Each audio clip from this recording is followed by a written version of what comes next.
నా పాట ఇది, నా శృతి ఇది, నా నెరవు ఇది, నా లాస్యం ఇది అని మిగతా ఫైనర్స్ వాళ్ళు స్టేజ్ మీద చూపెట్టుకుంటే నా గీతన ఇది అని నేను ఎందుకు చూపెట్టకూడదు అని చెప్పి వైజాగ్లో 2002లో సభల్లో వేసేది art on stage.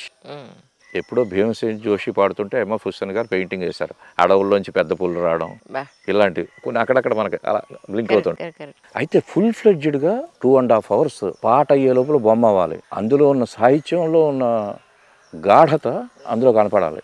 At the same time colour combinations వేయాలి. అది డోలాయాంచల్ అని చెప్పి 2.5 నిమిషాల పాటకు వేసిన, లేకపోతే యంత్రమోహనుభవులు అని చెప్పి మొత్తం ఆ పంచరత్నాలకు వేసిన, ఆ టైంలో ఆ అవుట్పుట్ ఎంతవరకు ఇవ్వగలం. ఇది ఎంత ఛాలెంజింగ్ టాస్క్ అంటే నా యోగ్యత, నా తల్లి దీవెను. వీళ్ళు పాట మొదలటగానే క్యాన్వాస్కి అలా చూస్తే ఆ ఫిగర్ కనపడుతుంది. నేను అంత భావనలో ఉంటాను, అది దిద్దుతాను, అంతకన్నా నేను చేసేది లేదు. అన్నిట్లో మించింది ఏమిటంటే నా చేతిలో బ్రష్ ఎలా ఉంటుందో అయ్యవారి చేతిలో నేను అలా ఉంటాను. ఆ కీర్తి ఆయింది, మందే ఉంది, అలా ఎదిగాను.